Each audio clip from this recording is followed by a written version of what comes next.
David, an important away 3 points this evening against Broomhill in the Lowland League. What's your overall thoughts on the team's winning performance?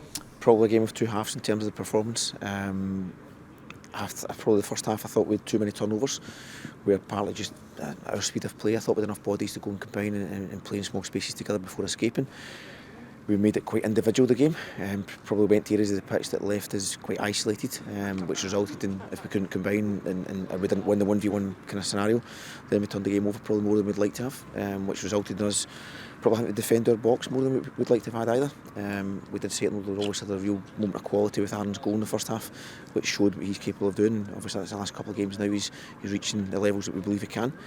Half time was more about just reminding him about the standards and the levels that the lads have set over a period of time now. We understand that you can't always reach it. We understand that sometimes it'll be the opposition that make that the case. Sometimes it'll be us maybe not quite being as sharp in our mindset and the way we want to play. We felt it was probably a little bit of a combination of both, so credit to Broomhill as well in terms of how they pressed us, but we do believe that we can play quicker, we can play better, we can play through pressure, and the second half was closer to what we expect that to be. I thought the reaction at half time and at the second half was much better attacking play, much more control, playing through their lines.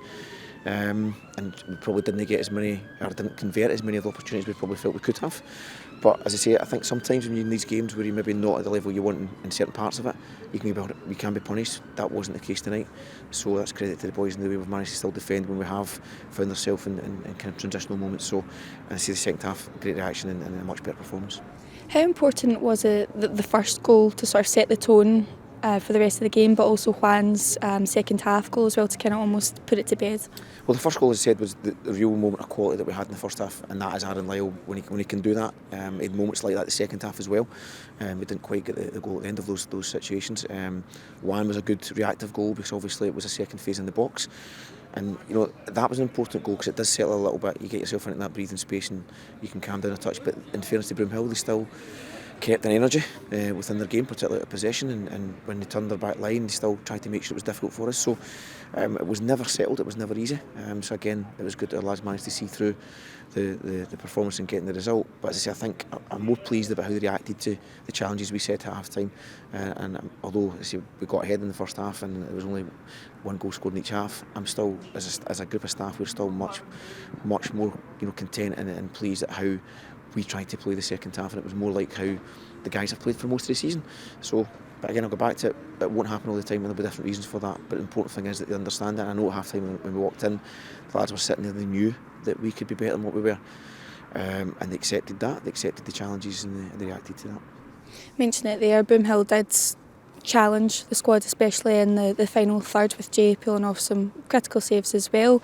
Maintaining a clean sheet, how positive is it from that point of view after a few challenging games in that aspect? Always, we said today we knew we weren't at our best, particularly the first half, and we've managed to keep the clean sheet. I don't think Jay's had a lot of saves the first half, but he's been involved in the game probably more than that he would like to be. But he's done well in those moments. I think the free kick towards the end of the game was a good save by Jay. Given if they get a goal at that particular stage, their tails go up a little bit and you get challenged a little bit more. So Jay's got an important role to play. Whilst they might not always have to deal with it in terms of making saves, he's got an important role to play in terms of information, building the game, and being called upon when it comes to those moments that are key for us. So that's a key part of being a keeper for Rangers as well. You look at him at times, and Alan McGregor, at times during the season, he's maybe not called on loads of times, but he's still got to stay lively to the game, and Jay's done that well for most of the season as well. So it is important. If you get a clean sheet, you certainly get a chance when you're not at your fluent best. But I'll go back to it again. The second half was closer to that, and the lads are much more content with that performance. You mentioned Darren McAnally earlier. How pleased are you with his progress and performance tonight, coming back into the squad? I said last week, Darren's an infectious character. His energy's, it's never ending. When he comes on, I know it's about 10-15 minutes there, and you always know when he goes on, he'll bring energy to where he is. And we've put in a position that's maybe he's not accustomed to. Doesn't play that often, but we always know when he goes and you ask him to do a certain job, he does that.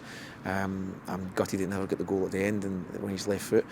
I thought he stepped onto the kind of situation brilliantly, and just unfortunately just went past the post. But we know what Darren brings. And he's deserved to be in the group. I've said that before. He just wants to play. he just wants to play, and he's always looking for that sort of opportunity. And tonight we're delighted we've got him to do that, and we'll keep looking for moments and opportunities for that to happen as the season progresses. But it shows you any of the teams that push themselves into a position that makes it difficult for us, then hopefully the doors are open for them as well.